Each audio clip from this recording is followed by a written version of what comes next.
Allô, bonjour, je peux venir avec vous? Nous n'avons pas de place pour vous. Ah, dommage. C'est pour quelle chaîne? C'est une chaîne française. Non. On n'aime pas la France. Vous n'aimez pas la France? Vous n'aimez pas les Français? Non. Ah, sorry. Désolé, bah moi j'ai rien contre vous. Bye. Bon. Ah bah tant pis. You and you fucking Jesus can kiss my ass, okay? Go away. Screw you. Don't camera, no camera. I break your camera. Don't take picture. Okay? Screw you, you Nazi. You fuck. Don't take camera. I break your camera. Don't take picture. Shabbat shalom. No picture. We don't want picture. Please. What? You can't come in here. This is not your house. This is not your house. We killed Jesus. We're proud of it. Where are you? Did you record that?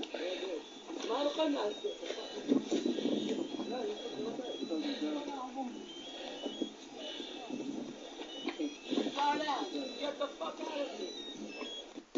This is my land, you This is not your land. It belongs to these families. land, you son of a bitch. I'm gonna kill you and the Palestinians. You Nazi, you son of a shit. What? This is my land. God gave it to me. Fuck you. Nazi. Call everyone you want. Mais les juifs radicaux ne font pas qu'occuper le terrain immobilier. Ils tentent aussi d'imposer leurs règles strictes et antidémocratiques. C'est ce qu'ont constaté Caroline Benaroche et David Cohen pour Arte Reportage. À Jérusalem, les juifs ultra-orthodoxes tentent de s'approprier la ville et les laïcs résistent difficilement. Cet autre conflit, plus larvé, menace pourtant la démocratie même d'Israël. Les ultra-orthodoxes représentent aujourd'hui plus de 20% de la population de Jérusalem et leur pouvoir s'étend chaque jour un peu plus. Ils ont réussi à imposer des lois discriminantes jusque dans les services publics de la ville. Ces dernières années, l'affaire des bus, comme on l'appelle, a révélé un nouvel apartheid. Les premières victimes, les femmes. Ce sont des bus publics et je ne pense pas que les femmes soient des citoyennes de seconde classe. Elles n'ont pas à s'asseoir à l'arrière. Les hommes devant, les femmes derrière. Cela semble impensable dans un État démocratique. C'est d'ailleurs totalement illégal. Nous montons dans le bus numéro 40, là où tout a commencé. Aucune consigne n'est affichée. Pourtant, nous allons découvrir comment la ségrégation s'applique insidieusement. Nous dissimulons la caméra, nous nous asseyons à l'avant du côté des hommes. Rapidement, notre voisin nous interpelle. Tu dois aller à l'arrière du bus. Pardon? C'est un bus séparé. Je dois aller à l'arrière, mais il n'y a pas de place où s'asseoir à l'arrière. Tu dois aller à l'arrière parce que c'est un bus religieux. Mais c'est la loi? Oui, dans ce bus, oui. Sinon, les hommes risquent de s'énerver contre toi. Les hommes vont s'énerver contre toi. Donc je dois aller derrière, c'est ça? Oui, tu vois la deuxième porte là, et ben tu vas derrière. Où tu veux, mais tu vas t'asseoir derrière. Pour mettre fin aux explications, il nous accompagne à l'arrière. Ce système injuste ne cesse de se développer. Il y a 10 ans, ces bus n'existaient pas. Aujourd'hui, 56 lignes imposent cette ségrégation. Lorsque nous descendons, 3 soldats qui ont assisté à la scène viennent vers nous. Tu t'es assise au milieu de la partie des hommes. T'as eu de la chance qu'ils ne t'aient pas frappé. Pourquoi? Vous pensez qu'ils auraient pu me frapper? Oui, je l'ai déjà vu plusieurs fois. C'est notre monde, tu sais, c'est dingue parfois, mais c'est comme ça. Bonjour à tous. Bon, comme vous venez de le voir, vous n'êtes pas dans l'Iran des ayatollahs, encore moins en Arabie Saoudite, hein, mais bon, en Israël.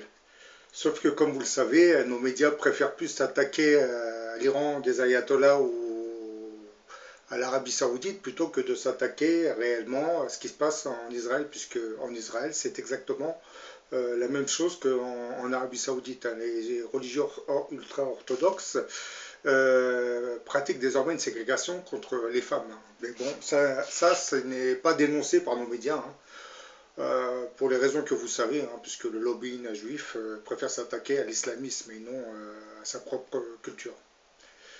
Ben, là, je vais vous parler de cet épisode, hein, du prophète Mahomet, hein, lorsqu'il s'était marié avec une jeune fille, Aïcha, âgée de seulement 6 ans. L'idée qu'un homme âgé soit excité sexuellement parlant par un enfant de 3 ans ou 6 ans est dérangeante dans notre société, hein, puisqu'elle renvoie à l'acte de la pédophilie. Comme vous le savez, dans l'histoire religieuse de l'islam, on évoque souvent cet épisode où le prophète de l'islam était venu réclamer la main d'une jeune fille de 6 ans, âgée de 6 ans, appelée Aïcha. Il aurait consommé le mariage avec elle quand elle avait atteint l'âge de 9 ans, alors que lui était alors âgé de 54 ans. Cette histoire qui est relatée dans beaucoup de hadiths est souvent reprise par tous ces hommes et femmes qui composent le matérialisme laïque de nos sociétés. Hein. C'est un peu le gratin laïque de nos intellectuels, hein, qui dénoncent, qui exploitent cet épisode. Hein. Ils l'exploitent surtout pour discréditer l'image du prophète en nous présentant comme un obsédé sexuel qui était attiré par les jeunes filles en bas âge. À une époque où l'éducation nationale essaie de formater l'esprit des jeunes enfants à la maternelle pour qu'ils acceptent une certaine vision de l'homosexualité transgenre, je répondrai à tout ce gratin laïque ou matérialisme laïque composé essentiellement d'hommes politiques et de philosophes juifs qui ne sont pas les mieux placés pour dénoncer le mariage du prophète de l'islam avec la jeune Aïcha qui était âgée de 6 ans. Dans la Grèce antique ou celui de l'ancienne Rome, les souverains s'adonnaient souvent à ce genre de plaisir charnel avec de très jeunes enfants. Mais là, étrangement, nos élites politiciennes et philosophiques ne semblent pas en être horrifiées. Oui, quand c'est la Grèce et Rome, c'est naturel. Hein. Par contre, si le prophète de l'islam décide de se marier avec une jeune fille de 6 ans, ben là, c'est pas normal. Et alors qu'à cette époque, je pense que les souverains et les rois s'adonnaient à ce plaisir avec les jeunes enfants. Hein. C'était assez répandu à ces époques très très éloignées. Sauf que c'était caché du public. Comme aujourd'hui, vous me direz. Hein. Je ne vous parle pas de toutes ces orgies pédophiles qui sont organisées par certaines sociétés secrètes, hein, dans lesquelles on retrouverait tout le gratin des bourgeoisies de plusieurs pays, hein, et où on s'adonnerait à des plaisirs charnels avec de jeunes enfants qui, dans certains cas, malheureusement, seraient utilisés pour des sacrifices sataniques. Ça, je pense que vous avez dû le voir dans certaines vidéos sur Internet. Hein. Et que dire de nos sociétés antichristiques qui sont devenues le déversoir de toutes ces perversions, hein, qui vont de la pornographie en passant par l'avortement et se terminant par la légalisation du mariage gay. Vous qui êtes devenus Sodome et Gomorrhe, je parle surtout des intellectuels et de nos hommes politiques et de ceux qu'on invite sur les plateaux télé, vous osez encore venir vous plaindre du mariage de Mahomet avec la jeune Aïcha. Je ne comprends pas comment vous vous permettez de venir critiquer ce mariage alors que vous ne regardez même pas nos propres sociétés, vous me direz. Je vis dedans. Il faut se regarder dans un miroir avant de critiquer autrui, hein, mais bon. Bien entendu, je tiens à préciser une chose, hein, je n'approuve pas en réalité ce genre de liaison avec de jeunes enfants. Hein. J'estime qu'une relation sexuelle devrait intervenir qu'à partir de l'âge de 14 ans. Et en aucune manière avant l'âge de 5 ans, voire 10 ans. Là, c'est un peu, personnellement, presque contre nature, parce que les enfants, on ne peut pas se marier avec lorsqu'elles ont cet âge. Bon, à notre époque, c'est beaucoup moins répandu, hein, sauf dans certaines régions. Hein. Ben, pour ceux qui doutent de ce mariage entre Mahomet et Aïcha, je vous poste ces deux hadiths qui le confirmeraient.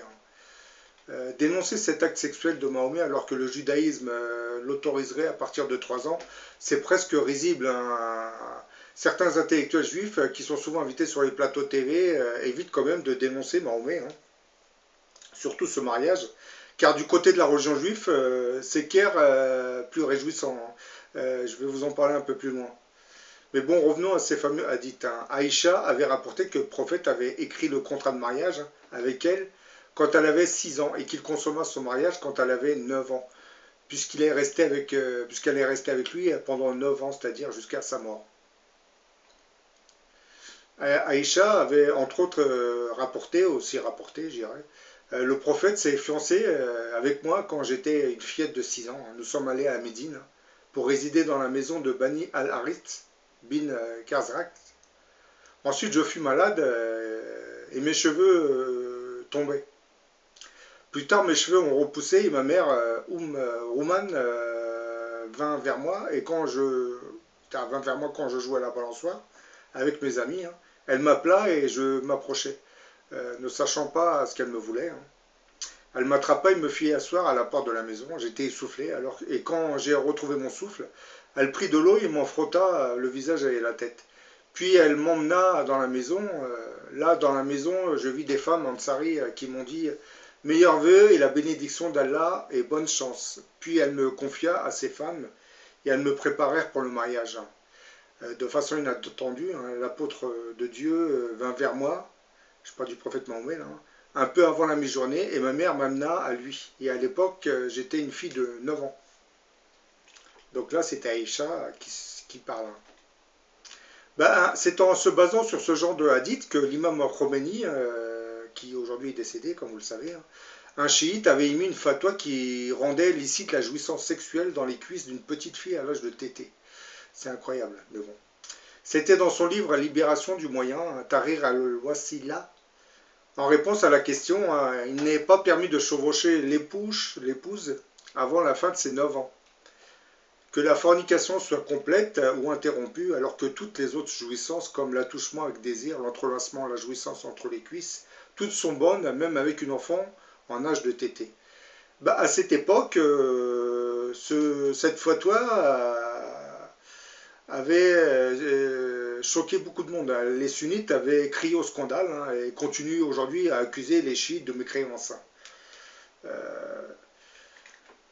Mais bon, le problème, c'est que l'ayatollah Khomeini devait se baser sur le mariage du prophète Mahomet avec la jeune Aïcha qui était âgée de 9 ans. Hein. C'est pour cette raison qu'il a sorti cette fatwa. Mais bon, personnellement, c'était déconseillé de sortir ce genre de fatwa, puisque je tiens à le repréciser, moi je suis contre ce genre de liaison sexuelle avec des enfants de moins de 10 ans.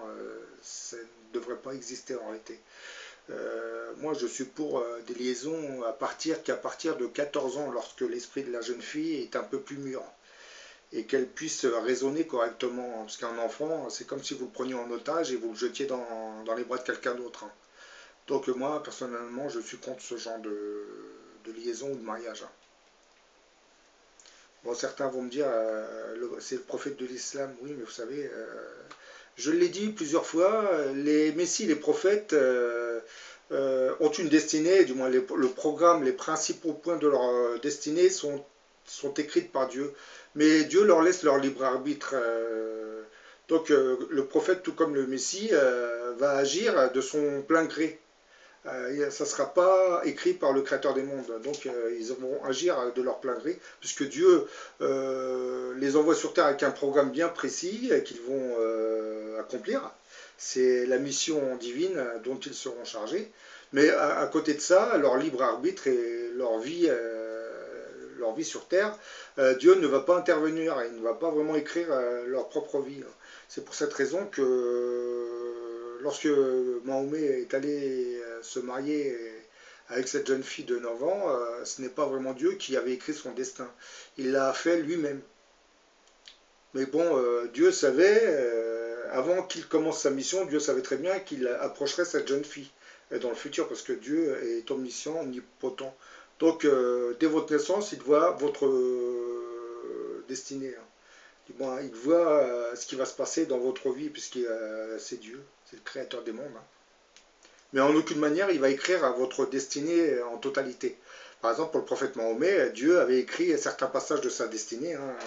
Par exemple, lorsqu'il se rendait à la grotte, lorsqu'il a commencé à enseigner le Coran, lorsqu'il a été à Médine.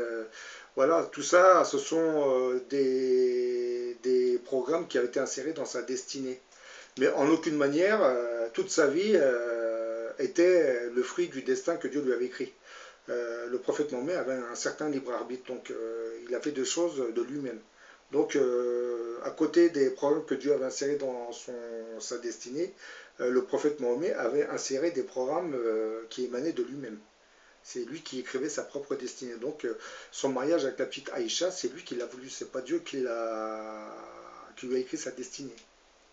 Je pense que vous avez compris où je veux en venir. Parce que certains vont me dire, oui, mais c'est Dieu, c'était dans son destin, Dieu a écrit son destin. Non. Dieu ne lui a pas demandé d'aller se marier avec une jeune fille de 9 ans, il l'a fait de lui-même. Mais bon, ce n'est pas grave, parce que tout s'est fait légalement. Bien que, comme je l'ai dit tout à l'heure, moi je suis contre ce genre de liaison. Les enfants de moins de 10 ans, on ne devrait pas les approcher. Parce que moi je considère ça comme une prise d'otage, on prend l'enfant en otage, on le jette dans les bras de quelqu'un d'autre. Bon, maintenant, quittons la religion islamique et allons vers le judaïsme.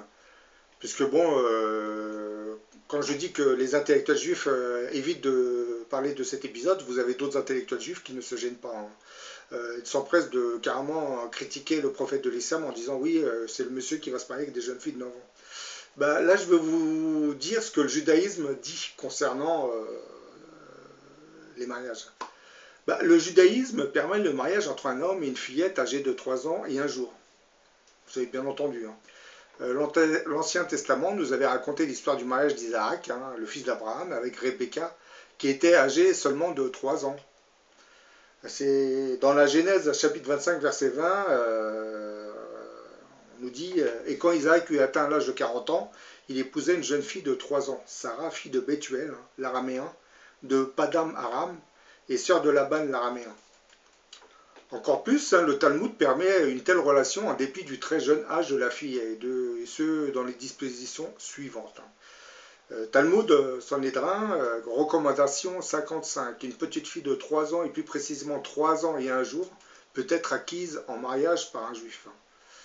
3 ans et 1 jour. C'est précis quand même. Talmud Sanhédrin, recommandation 54. Le juif peut avoir un rapport sexuel avec une enfant de moins de 9 ans. Et quand certains intellectuels viennent dénoncer le prophète de l'islam, il faudrait qu'ils relisent le Talmud.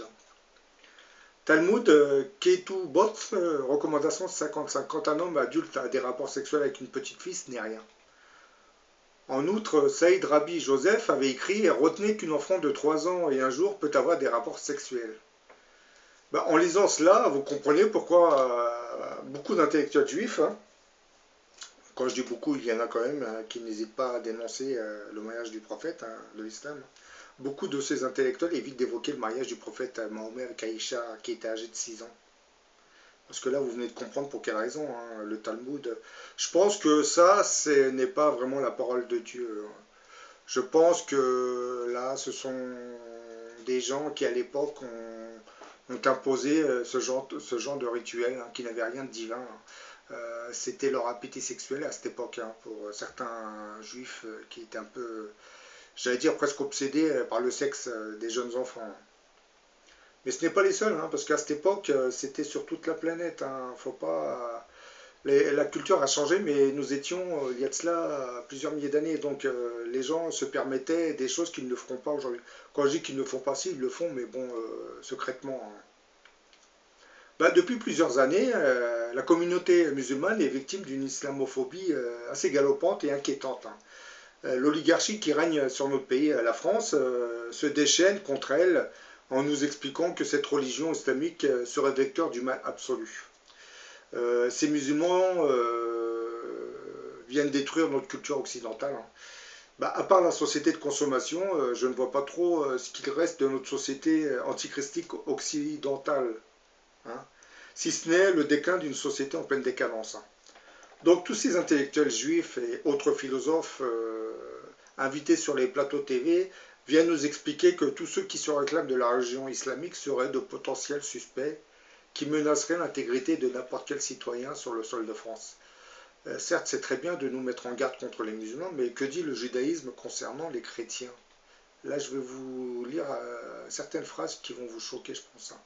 Il y aurait DOA 112, chapitre 112, verset 1. Ne pas manger avec les chrétiens, cela engendre la familiarité. Yoradea, chapitre 178, verset 1. Ne jamais imiter les coutumes des chrétiens, même simplement par la coiffure. Aboda Zara, il faut jeter le vin s'il a été touché par un chrétien.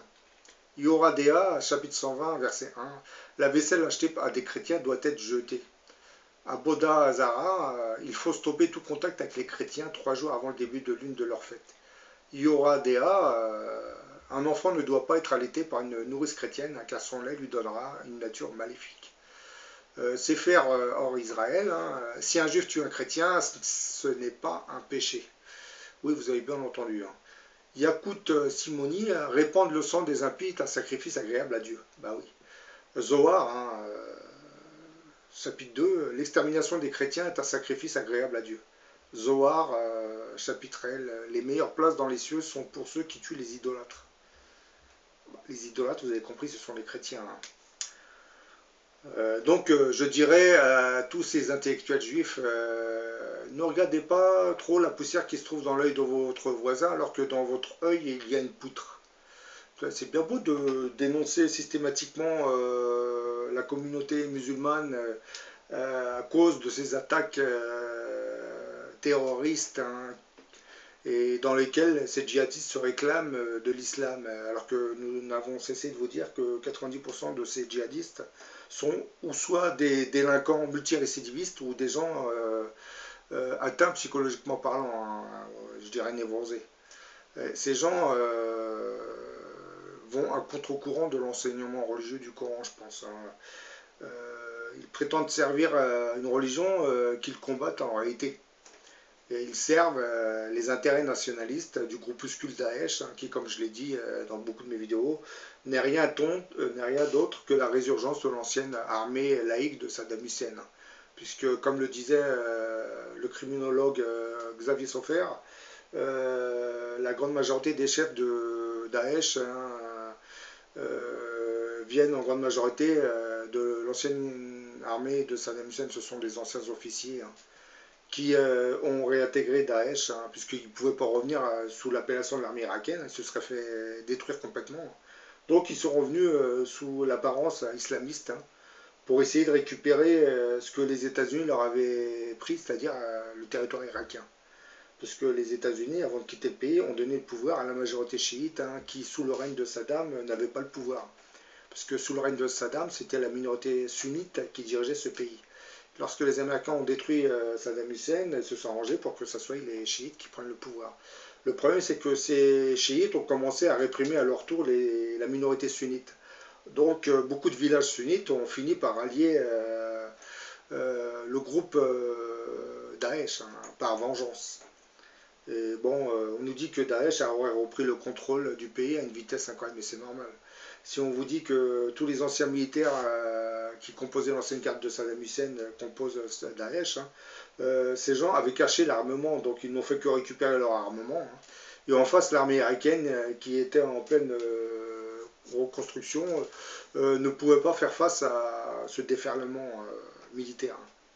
C'est pour cette raison qu'ils ont repris plusieurs villes assez rapidement, les forces militaires de Daesh, qui sont arrêtées, l'ancienne armée militaire, l'ancienne garde laïque de Saddam Hussein. Mais bon, je reviens à la thématique de ma vidéo. Donc vous voyez, le prophète de l'islam s'était marié avec une jeune Aïcha qui était âgée de 6 ans. Mais en aucune manière, c'était dans la destinée.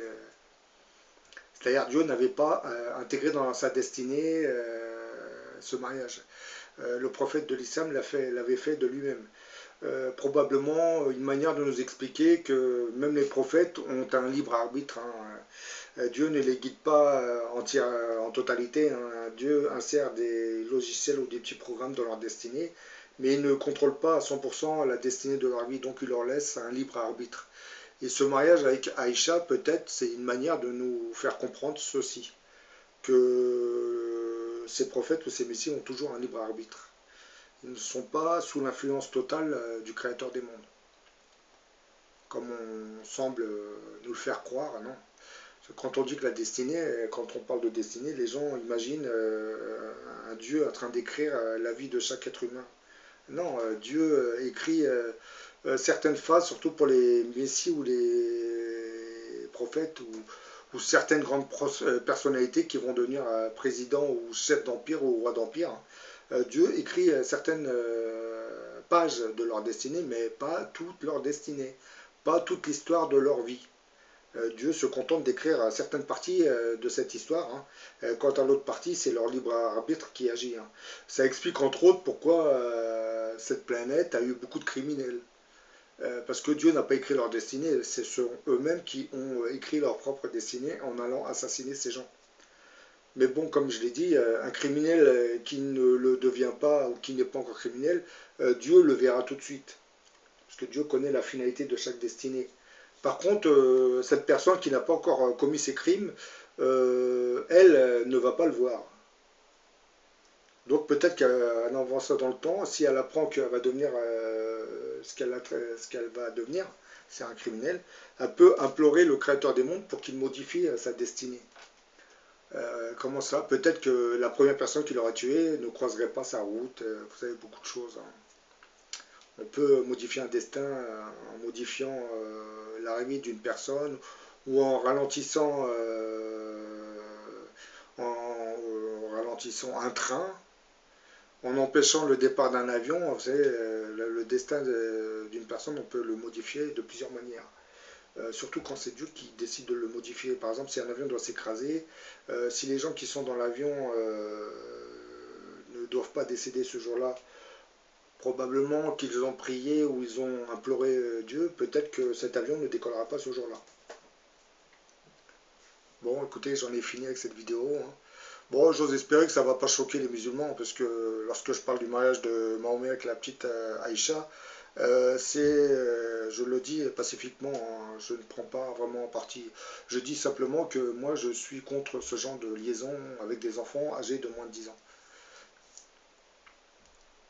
C'est très bien pour ces laïcards de critiquer le prophète de l'islam, mais il faut aussi critiquer ce que les empereurs romains faisaient aussi avec ces jeunes garçons, les Grecs d'eux-mêmes, parce que dans les temps anciens, c'était la coutume de s'adonner sexuellement avec des jeunes enfants. Donc il faudrait quand même dénoncer tout le monde, pas dénoncer ceux qui ne servent pas vos intérêts. C'est toujours facile de dénoncer un prophète parce que lui, il apporte une religion. Et les gens athées, vous savez très bien qu'ils ne supportent pas les religions, donc ils font tout pour les discréditer. C'est la raison qui nous explique pourquoi on exploite cet épisode pour essayer de discréditer le prophète de l'islam. Ceux qui font ça pensent réellement qu'ils vont mettre un terme à la religion islamique, mais non, vous n'allez pas mettre un terme à la religion islamique. Vous allez juste parler de quelque chose qui s'est passé il y a plusieurs centaines d'années. Que les musulmans connaissent en plus, puisque ça ne va pas vraiment les choquer. Sauf que c'est vrai que si vous allez parler avec un musulman, vous lui parlez de cet épisode, certains vont peut-être vous dire que cette Aïcha, c'est une invention où elle était peut-être un peu plus âgée. Quelquefois, il faut dire la vérité, c'est pas vraiment gênant, il n'a rien fait de mal, le prophète de l'islam, en se mariant avec cette jeune femme. Sauf que voilà, c'est un peu tôt pour se marier avec une femme. Il faut peut-être attendre minimum 14 ans quand même. Je reste fixé sur cette position de 14 ans. Pour moi, on peut se marier avec une jeune fille qu'à partir de l'âge de 14 ans, pas avant. Je tiens à le préciser, pour plus tard, pour que ça soit bien enregistré. Bon allez, je vous dis à la prochaine pour une autre vidéo.